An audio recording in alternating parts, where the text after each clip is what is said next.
Under a new policy introduced by the UK government today, asylum seekers will be flown to Rwanda for processing. The policy has been labelled as inhumane and has drawn comparison to Australia's own asylum seeker policy. Over 4,000 miles away and on another continent. But here was a Home Secretary arriving to unveil a plan that places Rwanda at the heart of our immigration policy. Her proposal? To punch a one-way ticket to East Africa for people who reach the UK illegally, an agreement she hopes will deter people from dangerous journeys like channel crossings. They'll stay in accommodation like this block. Here, the government says they'll have their asylum claims processed before taking steps to rebuild their lives, potentially in Rwanda. This used to be a hostel, but it's already being prepared for the arrival of asylum seekers from the UK. There are 50 rooms in this block, including places to eat and sleep.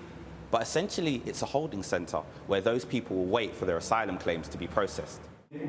Priti Patel is confident that building and this country will be a safe space. Australia have set up their own offshore processing system, and there are reports of self-harming and even people taking their own lives because these people are going through tremendously difficult times with their mental health, and they've made difficult journeys. I wanted to just ask, how will you ensure the well-being of asylum seekers sent to Rwanda? Do you see that as a UK government's responsibility, or are you passing the buck? Australia is not comparable. This is not the type of arrangement that Australia had. Australia, as a sovereign country, obviously had its own arrangement. It is fair to say our teams have been working through facilities here. You've heard me mention in my opening remarks as well the technical experience that we are bringing. We believe in investing in Rwanda. We're very open about that. Rwanda's foreign minister feels they are ready to process thousands.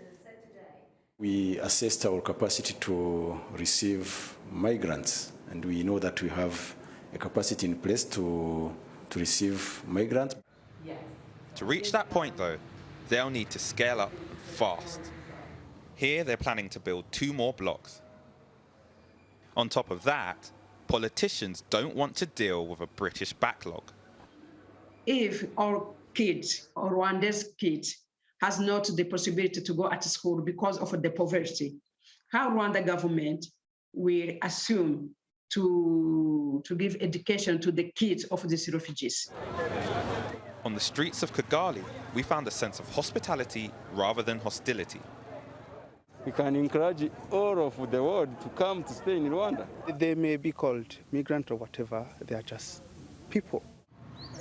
For many who make the perilous journey for a better life, places like this will now be the ultimate destination. But the debate around whether the decision is right has only just begun.